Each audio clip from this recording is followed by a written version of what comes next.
When we're talking about BYOD or certificate services in the network environment, it seems like everything we do these days needs a solid CA environment to be set up before we go anywhere else. It's basically the foundation of BYOD, Identity Services Engine, when we're configuring the ASA, when we're configuring VPN, um, anything and everything nowadays, if you want it to be configured properly and be secure, needs a certificate public key infrastructure in the background that's able to support that. So we'll be looking at the first phase of that today, which is installing a certificate authority and then installing and configuring the network device enrollment service within the CA to be able to provision certificates automatically from the devices themselves without much interaction from anybody in the background, including the AD administrator or the systems engineers. So let's take a look at what we'll need. First of all, Windows 2008 R2 Service Pack 1 with hotfixes. And then what we'll do is we'll ensure that Active Directory is installed, DNS is installed. Then what we'll need to do is install a certificate authority, configure a few user roles, and then we'll configure some registry settings, as well as make some command line edits to be able to make this environment work. Let's take a look at what we have here so far. We have an AD environment set up, and then within that AD environment we have a certificate authority that's currently running here.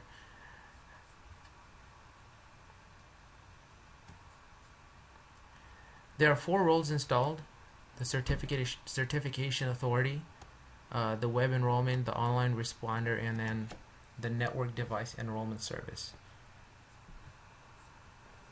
There are a few things that you'll need in your toolkit to be able to configure this on your own, and I've been referencing a couple of configuration documents. One of them is this document here called the Microsoft SCEP Implementation White Paper, the Active Directory Certificate Service Network Device Enrollment Service 2009. And this is a great document that basically helps us initially set up the CA and then configure NDES to be able to run on top of that. Secondly, there's a few documents on Cisco's website that we'll use to be able to make this work as well. And one of those documents is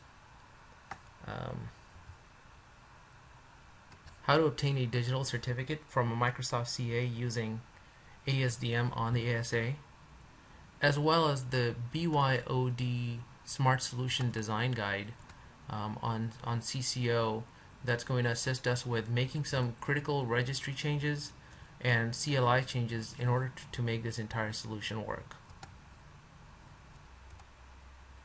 So let's take a look at the foundation. The foundation of this is the Microsoft's Directory Certificate Services infrastructure, which is basically the CA. Once the CA is installed, we'll need to, before the CA is installed, we'll need to make sure that our AD infrastructure is set up, and then you have a solid DNS environment that has forward and reverse lookup zones pre-configured.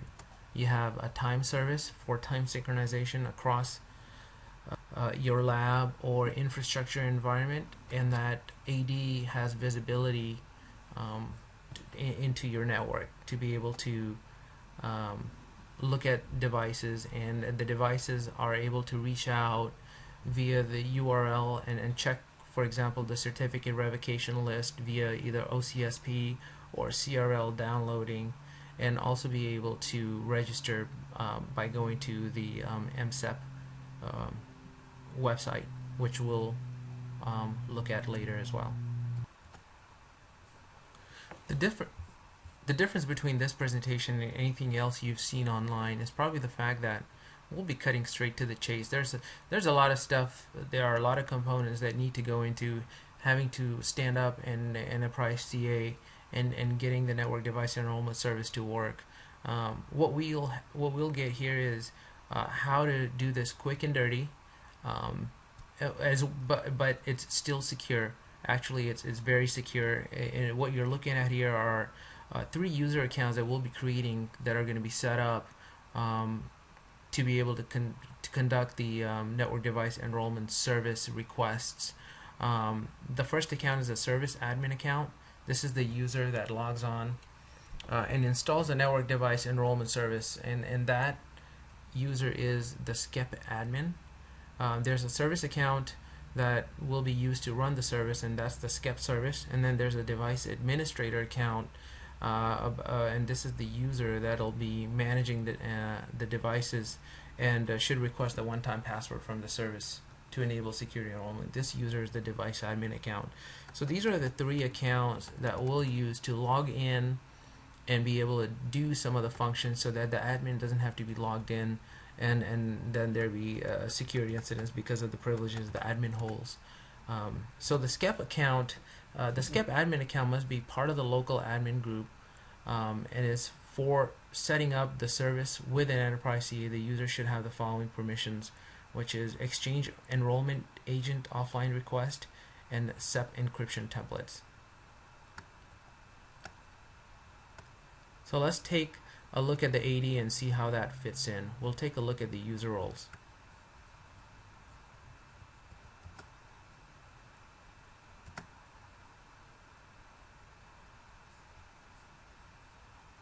And the first user that we'll be looking at is called SCEP admin.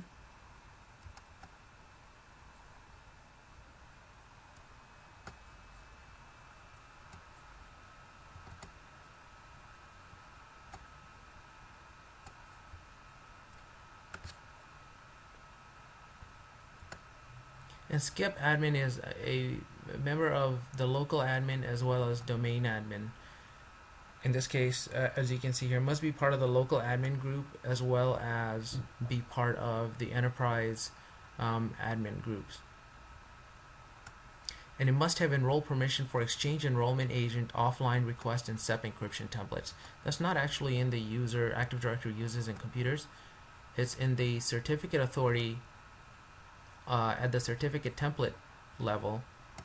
And the 2 templates that we're looking at here specifically is the Exchange Enrollment Agent offline request and the SCEP encryption template.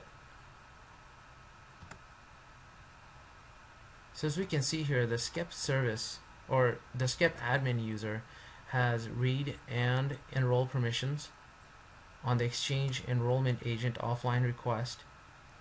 And then for the SCEP encryption template,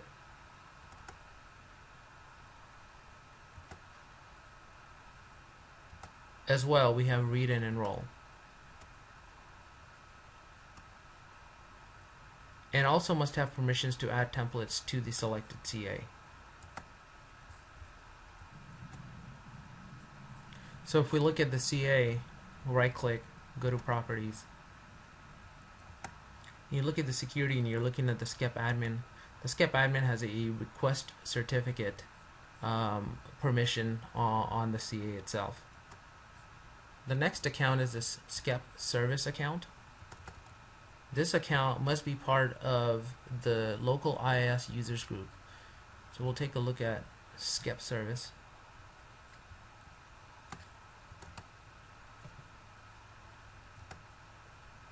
And the IIS users group is the SCEP service account is a member of that group as well. Must have a request permission on the configured CA, which is the same as the previous account, and must be a domain user and have read and enroll permissions on the configured templates. So whatever those templates are that this specific scenario or use case will be used for, you want to make sure that this specific user has read and enroll permission. So if we're looking here on the templates, and for example, if you're setting up a BYOD use case, you want to make sure that that user SCEP service has read and enroll permission for that specific template type. And then lastly, must have the SPN set in Active Directory. So You'll have to go into the command line for that and use the set SPN CLI command to be able to configure that. And the command for that simply is set SPN. So if you did set SPN and then the username, which is SCEP SVC, you're going to be able to set the service principal name for the SCEP service within Active Directory. And then what you'll get there when you do that is the output here, which is registered service principal name for CN SCEP service, CN users, so on and so forth, which means you have the SPN set in Active Directory for that user. And lastly, what you'll have is device admin, and this device admin account will have is if the service is configured within Enterprise CA, the user must have enroll permission on all templates as we've covered for the previous users. And if the service is configured with a standalone, the user must be part of the CE admin group. Once you've created those accounts, the next step is to be able to add the network network device enrollment service. So the service is added through Server Manager, and then going into the Active Directory Certificate Services, and then clicking on the Add Services role. And we'll take a look at that here on the server real quick. It's going to be under Server Manager, under the Active Directory Services,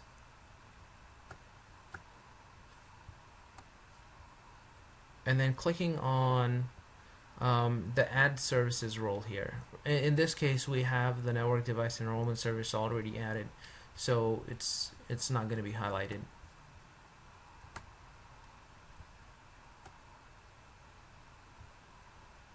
Here's a quick overview using the SCEP Implementation White Paper. Check the Network Device Enrollment Service checkbox. Specify the user account, and then what you'll do is you'll click on Select User, and then you'll add the SCEP service account in there. And if the SCEP service account is not part of the ASA users account, you'll receive an error message. So make sure that you've already added that that the SCEP service account is a member of the ASA users group.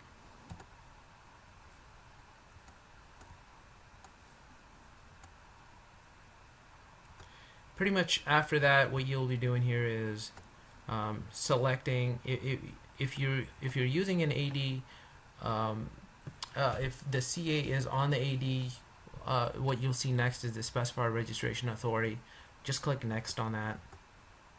Click next on the cryptographic provider unless you wanted a stronger key length. If you have higher key lengths, you're more secure, but the process takes longer to encrypt and decrypt.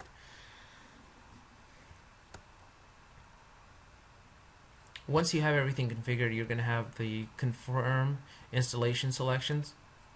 Just click install on that if everything matches the way you want it. And after you do that, the network device enrollment service is going to be installed. And then what we'll do is configure a couple of things per our document here.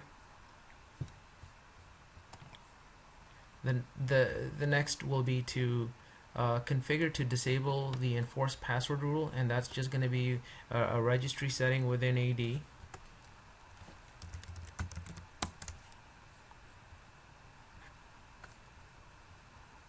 You'll dig into HKey local machine, software, Microsoft, cryptography, and then NSEP. And under NSEP, you will see the enforced password section, and this by default is set to 1, which means require an enrollment password, and we'll set it to 0. So what happens is once you set it to 0 and then restart the service, and then you browse over to the network device enrollment service, generally if you have the enrollment password enabled, you'll see a password here if you go to the IP address /certserv/msep_admin. Once you go to the URL, you'll see a password. Now, since we have that set to 0, that password is no longer required. which means devices are going to be able to enroll without any kind of verification or password confirmation.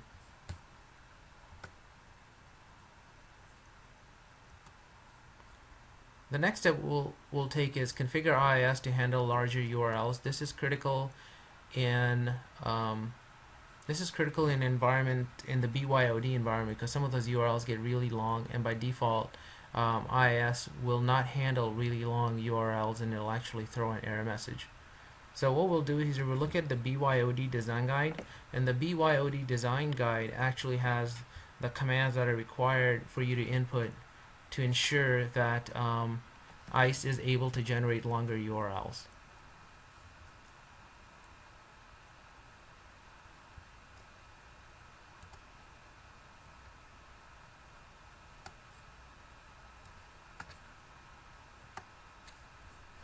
And you're able to put that command into the command line multiple times. So we'll walk through the command again and show you that if everything is configured successfully, if everything is configured correctly, that you should be able to execute this command without any problems.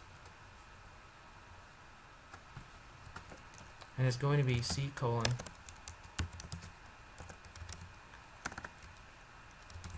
system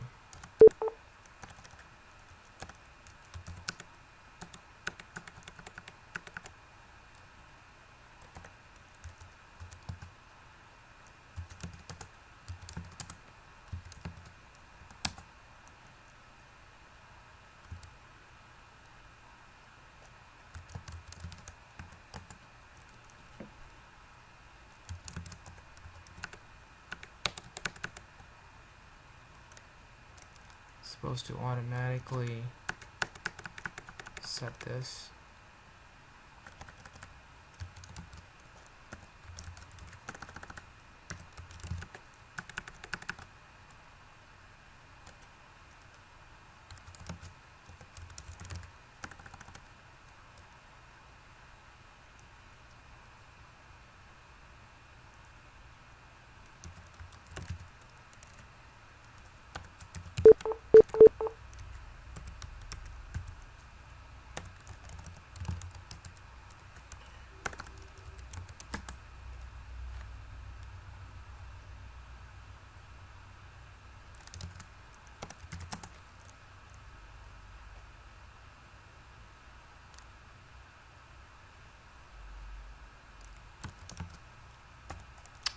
Windows System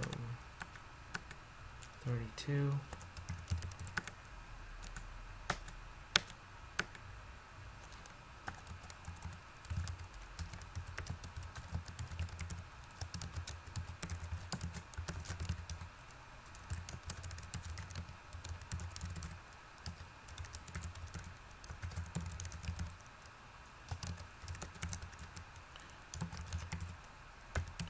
We're setting the max query string to 6044.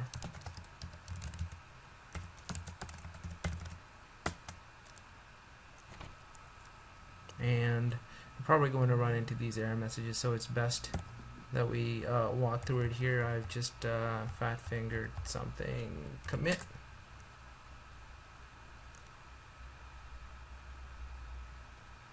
And what this says here is that applied the configuration changes to section, and so my configuration, the CLI modifications was successful.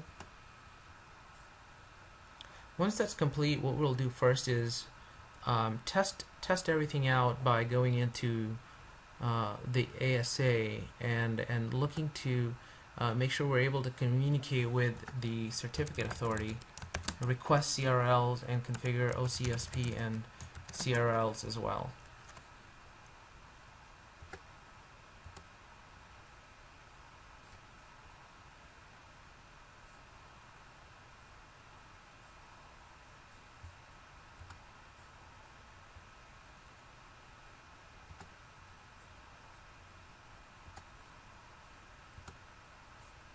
So what we've done here is you can modify the and I can probably delete this and add it again.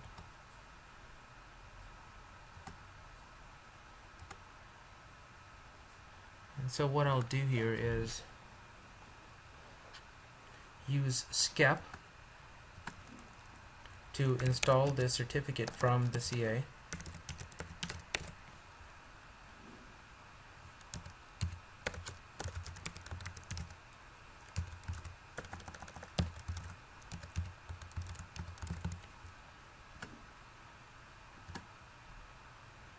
And the certificate was installed successfully.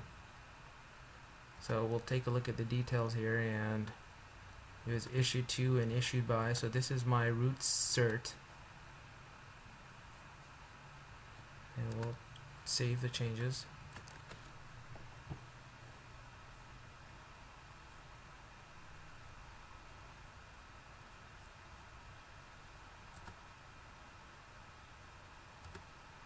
And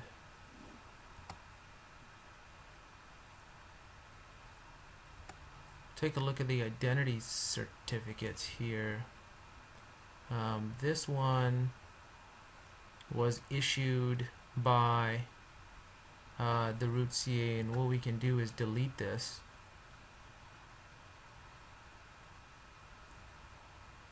Apply, and then you'll see the command here. And then we'll add so what we're doing here is actually requesting a certificate from the CA live. No need to import anything or export anything. This is basically generating a certificate signing request and sending it to the CA immediately, which then enrolls the device automatically.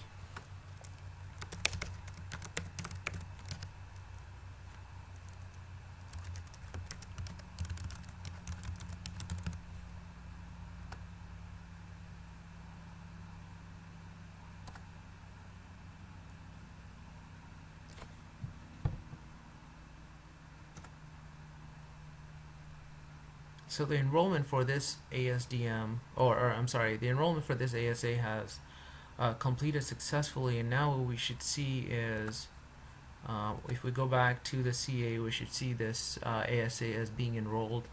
ASDM Trust Point 3 issued by, and that's our expiry date. So we'll go back here to the CA and take a look to see first if we have any pending requests, and then we'll see if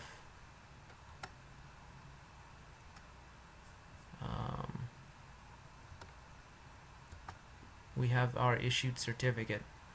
What we'll see here is a couple of issued certs.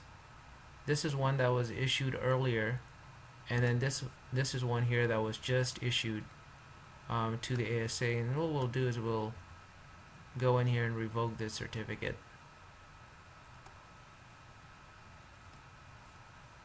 And this is the valid certificate.